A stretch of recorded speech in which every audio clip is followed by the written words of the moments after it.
Target ng Department of Agriculture na palawigin ng 1 taon ang trial period sa pagbebenta ng 29 pesos na kada kilo ng bigas.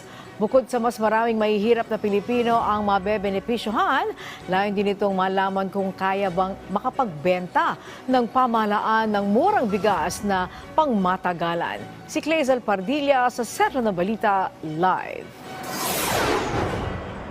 Angelique, bukod sa Metro Manila at Bulacan, pinalawig pa ng Department of Agriculture ang pagbibenta ng tig 29 pesos sa bigas sa Bacoor, Cavite at San Pedro, Laguna. Inaasahang mas madami pang Kadiwa store na magbibenta ng tig 29 pesos sa bigas sa Agosto at magtatagal ito ng 1 taon. Sa price monitoring ng Department of Agriculture sa mga pangunahing palengke sa Metro Manila, naglalaro sa 45 hanggang 52 pesos ang kada kilo ng regular milled rice, habang umaabot naman sa 55 pesos ang presyo ng well-milled. Kaya kung walang tig 29 pesos na bigas ang Department of Agriculture, tiyak daw nakakapusin ang budget ni Nanay Flor. Nahihirapan po kasi kami. Mahal ng bigas. Kaya dumadayo kami doon. Sa ilalim ng P29 program ng pamahalaan, maaring makabili ng murang bigas sa mga pinakamahirap na Pilipino tulad ng mga nakatatanda, may kapansanan, solo parent at 4Ps. Sana po forever na. Bakit po? Para nakakatipid din tayo. Target ng DA na palawigin sa 1 taon ang trial period ng 29 rice program o ang pagbibenta ng tig 29 pesos na kada kilo ng bigas.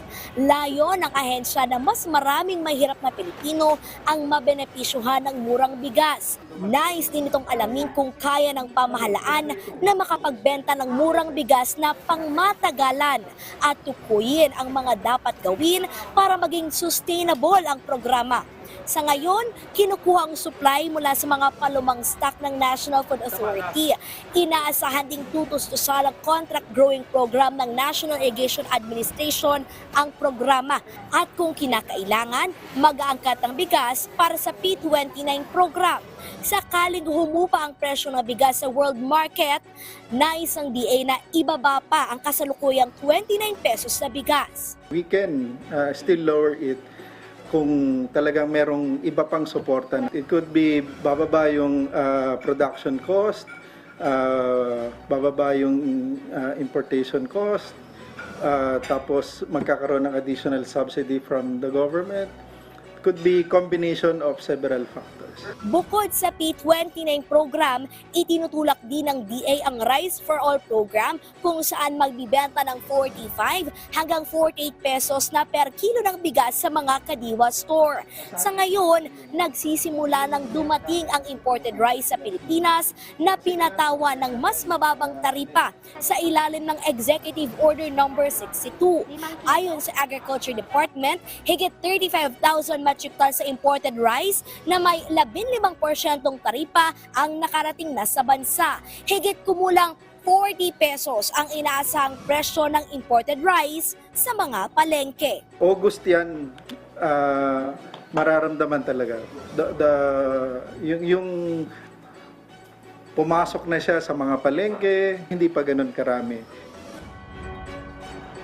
Samantala, Angelique, nagbabala ang Department of Agriculture sa mga poultry producer kaugnay ng pagbibenta, paggamit at pagtangkilik ng mga hindi otorisadong avian influenza o bird flu vaccine. Batay sa Memorandum Circular No. 35 ng Bureau of Animal Industry, hindi rehistrado at hindi otorisadong ibenta at gamitin itong Medivac AI H5N1 na bakuna bilang para sa mga manok. At ayon sa Department of Agriculture, wala pang aprobadong bird flu vaccine for commercial use. Baka raw imbes na makagamot sa ating mga alagang manok ay magipatong poison o lason sa ating mga alagang hayop. Angelique? Nabanggit mo ang manok, may mga nagrereklamo na parang tumaas daw ang presyo nga nito. Ano ang nasabi ng Department of Agriculture hinggil dyan?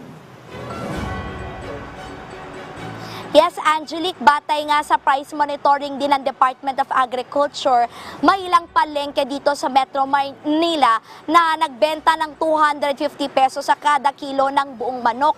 At mas mahal pa, umaabot sa 280 pesos kapag choice cuts. Aminado ang Department of Agriculture na nagkaroon ng epekto yung El Nino sa produksyon ng manok dahil nga mas tumamlay yung pagkain ng mga manok at medyo nakabawa sa production.